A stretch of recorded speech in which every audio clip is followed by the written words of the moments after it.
आपण एक प्रेक्षक म्हणून मराठी सिनेमावर टीका करतो. एखादा सिनेमा आवडला नाही तर त्यावर भाष्य करतो. त्याबरोबरच काही काही वेळा कलाकारांच्या कामावरही प्रश्नचिन्ह उपस्थित करतो आणि कधी कधी तर संपूर्ण इंडस्ट्रीलाच धारेवर धरतो. आणि अगदी खरं सांगायचं झालं तर हा अधिकार आपल्या सगळ्यांना आहे, कारण सिनेमा हा शेवटी आपल्या प्रेक्षकांसाठीच बनलेला असतो. पण त्याच वेळी आपण एक गोष्ट विसरता कामा नये, जेव्हा मराठी चित्रपटसृष्टीत काहीतरी नवीन करण्याचा प्रामाणिक प्रयत्न केला जातो तेव्हा त्या प्रयत्नाला दाद देणं सुद्धा आपलीच जबाबदारी आहे. आणि मराठी प्रेक्षकांनी हे अनेकदा करून दाखवलंय सुद्धा. जारणपासून आता थांबायचं नाही या चित्रपटापर्यंत ते अगदी आत्ताच आलेल्या भूतम भयम या चित्रपटापर्यंत वेगळं काहीतरी देण्याचा प्रयत्न करणाऱ्या कलाकृतींना मराठी प्रेक्षकांनी कायम उचलून धरलंय. म्हणूनच आता जेव्हा 2 नवीन मराठी चित्रपटांची घोषणा होतीये तेव्हा मला असं वाटतंय की हे दोन्ही प्रोजेक्ट फक्त सिनेमा नाही तर मराठी सिनेमाकडे प्रेक्षकांचा बघायचा दृष्टिकोन बदलण्याची क्षमता असलेले प्रोजेक्ट्स आहेत. आणि म्हणूनच आपण आज बोलणार आहोत बायंगी आणि राखणदार या 2 आगामी मराठी चित्रपटांबद्दल. मला पर्सनली या दोन्ही सिनेमांकडनं खूप अपेक्षा आहेत. सर्वात आधी बोलूया बायंगीबद्दल. या सिनेमाची घोषणा होताच एका गोष्टीने माझं लक्ष वेधून घेतलं, ते म्हणजे TVF हा बॅनर. TVF आता मराठी सिनेमात पाऊल ठेवतोय. होय, द व्हायरल फीवर आता मराठी मनोरंजन क्षेत्रामध्ये स्वतःचा ठसा उमटवण्यासाठी सज्ज झालंय. TVF सारखा ब्रँड मराठी सिने निर्मितीत उतरणं ही खूप मोठी गोष्ट आहे. अर्थात हे नाव आपल्यासाठी काही नवीन नाही.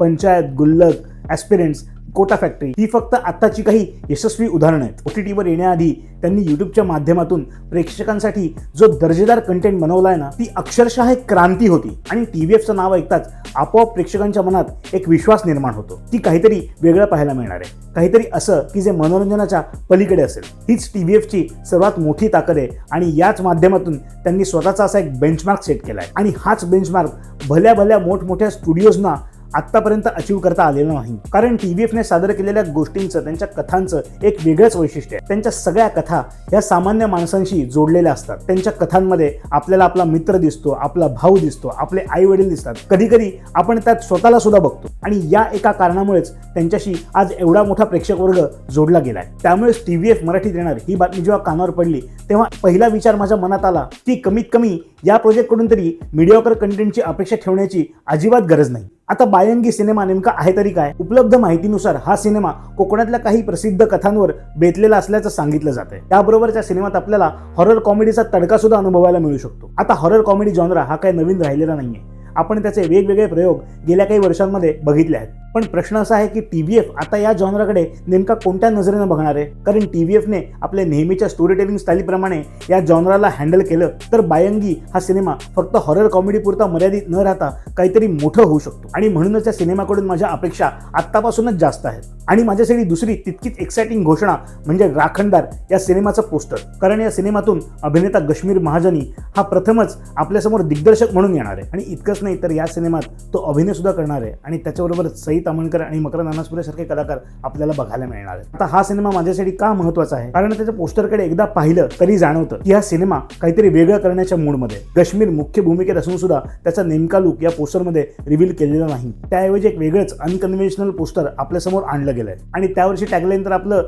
आणखी लक्ष वेधून घेते. माझा आवडता प्राणी म्हणजे माझे बाबा. या एका टॅगलाईनमुळे अनेक प्रश्न निर्माण होतात. हा बाप लेकाच्या नात्याभोवती फिरणारा सिनेमा आहे का? त्या नात्याला इमोशनल किंवा डार्कर साईड आपल्याला पाहायला मिळणार आहे का या नात्याला एका पूर्णपणे वेगळ्या ट्रीटमेंटमधून आपल्यासमोर आणलं जाणार आहे? आणि पोस्टरची एकूण ट्रीटमेंट बघता माझ्या मनात एक शक्यता नक्कीच येते. हा सिनेमा ॲनिमल सारख्या इंटेन्स टेरिटरीला स्पर्श करणार आहे का? अर्थात हा माझा फक्त अंदाज आहे. आणि जर तसं असेल सुद्धा तरी त्यात काही गैर नाही. उलट मराठी सिनेमासाठी असा एक्सपेरिमेंट होणं फार चांगली गोष्ट आहे. राखणदारचा पोस्टर आणि पोझिशनिंग बघता मला हा सिनेमा इंटेन्स ड्रामा आणि ॲक्शन याचं मिश्रण असलेला चित्रपट असू शकतो अशी शक्यता वाटते. अगेन हा माझा फक्त अंदाज आहे. आणि हा अंदाज जर बरोबर ठरला तर पर्सनली मी या सिनेमासाठी खूप एक्साइटेड असेल. राखणदारची दुसरी एक्साइटिंग गोष्ट ती म्हणजे गश्मीर महाजनी. एका अभिनेत्याच्या रूपात आपण त्याला आधी पण पाहिलंय. देऊळबंद, सरसेनापती हंबीरराव, फुलवंती सारख्या सिनेमातून त्याने आपली अभिनय क्षमता सुद्धा दाखवली आहे. त्याबरोबरच हिंदी टेलिव्हिजन मधून सुद्धा तो घराघरात पोहोचलाय. आणि फिजिकली पाहिलं तर एका बॉलिवूड हिरोलाही लाजवेल अशी फिजिक आणि अशी स्क्रीन प्रेझेन्स गश्मीरकडे आहे. पण तरीही राहून राहून मला एक प्रश्न मनात येतो की आपण आपल्या इंडस्ट्रीने अजूनही गश्मीर सारख्या कलाकारांना किती एक्सप्लोर केलंय? आणि खरं सांगायचं तर आता त्याच जुन्या चेहऱ्यांना लीड रोल म्हणून पाहण्याचा वैताग आलाय राव. आपल्याकडे गश्मीर महाजनी, भूषण प्रधान, ललित प्रभाकर सारखे कित्येक टॅलेंटेड ॲक्टर्स आहेत ज्यांच्यामध्ये मोठ्या पडद्यावर स्वतःला लीड म्हणून सिद्ध करण्याची क्षमता आहे, पण त्यांना त्या प्रमाणात मोठ्या भूमिका मिळताना अजूनही दिसत नाही. आणि त्यामुळेच राखणदार हा माझ्यासाठी एक फक्त मराठी सिनेमा म्हणून नाही तर गश्मीर महाजनी सारखा ॲक्टर त्याच्यामध्ये अभिनयाबरोबरच दिग्दर्शनाची धुरा सांभाळतोय आणि दिग्दर्शक म्हणून तो काय जादू करतोय हे पाहण्यासाठी मी नक्कीच उत्सुक आहे. एक अभिनेता जेव्हा दिग्दर्शकाच्या खुर्चीत बसतो तेव्हा त्याची स्टोरी टेलिंगची दृष्टी काय आहे, तो कलाकारांकडून काय आणि कसं काम करून घेतो, ऍक्शन, ड्रामा, इमोशन आणि व्हिज्युअल स्टोरी टेलिंग तो कशा प्रकारे हँडल करतो, हे सगळं पाहणं माझ्यासाठी खूप जेन्युइनली एक्साइटिंग असणार आहे. आणि म्हणूनच मला या दोन्ही सिनेमांकडून खूप अपेक्षा आहे. एकीकडे TVF सारखा एस्टॅब्लिश ब्रँड मराठीत येतोय आणि दुसरीकडे मराठी इंडस्ट्रीतला एक अभिनेता स्वतःचा कम्फर्ट झोन सोडून दिग्दर्शनाची जबाबदारी स्वीकारतोय. दोन्हीचा अप्रोच वेगळा आहे, दोन्ही सिनेमांचा स्केल सुद्धा वेगळा असू शकतो, पण दोघांमध्ये एक गोष्ट मात्र कॉमन आहे, काहीतरी नवीन करू पाहण्याची इच्छा. आणि मराठी सिनेमाला आज कदाचित याच गोष्टीची सर्वात जास्त गरज आहे. आपण फक्त चांगले सिनेमे बनवून थांबलेलं चालणार नाहीये. आपल्याला असे सिनेमेच बनवावे लागतील ज्याच्याकडे बघून इतर इंडस्ट्रीज म्हणतील की अरे वा, असा कंटेंट मराठीमध्ये सुद्धा झालाय. मराठी सिनेमाकडे टॅलेंटची कमतरता कधीच नव्हती. कथा सांगण्याची ताकदही आपल्याकडे आहे, प्रेक्षकही आहेत. प्रश्न आहे तो फक्त आपण किती धाडसानं नवीन गोष्टी सांगतोय याचा. बायंगी आणि राखणदार या दोन्ही चित्रपटांकडून मला हीच अपेक्षा आहे. आता अर्थातच हे सगळं पोस्टर बघून निर्माण झालेलं अँटिसिपेशन आहे. जेव्हा टीझर येईल, ट्रेलर येईल, या सिनेमांचं अधिक प्रमोशनल मटेरियल समोर येईल, तेव्हा या दोन्ही सिनेमांचं नेमकं चित्र स्पष्ट होईल. कदाचित त्यावेळी माझ्या अपेक्षा चुकीच्या देखील ठरलेल्या असतील, पण आत्ताच्या घडीला या दोन्ही सिनेमांकडून मला जेन्युइनली खूप अपेक्षा आहेत. आणि जर हे दोन्ही सिनेमे आपल्या अपेक्षांवर खरे उतरले तर माझ्या मते त्याचा फायदा या फक्त दोन सिनेमांना होणार नाहीये, याचा फायदा संपूर्ण मराठी इंडस्ट्रीच्या इकोसिस्टमला होणार आहे. तुम्ही या दोन सिनेमांपैकी कोणता सिनेमा बघायला जास्त एक्साइटेड आहात मला कमेंट्समध्ये नक्की सांगा. आणि मराठी सिनेमाबद्दल असेच ऑनेस्ट, अनअपॉलॉजेटिक आणि इंटरेस्टिंग व्हिडिओज पाहण्यासाठी द मराठी टेक या चॅनलला सबस्क्राईब करायला विसरू नका. व्हिडिओ आवडला असेल तर लाईक आणि शेअर सुद्धा जरूर करा. भेटूया पुढच्या व्हिडिओमध्ये.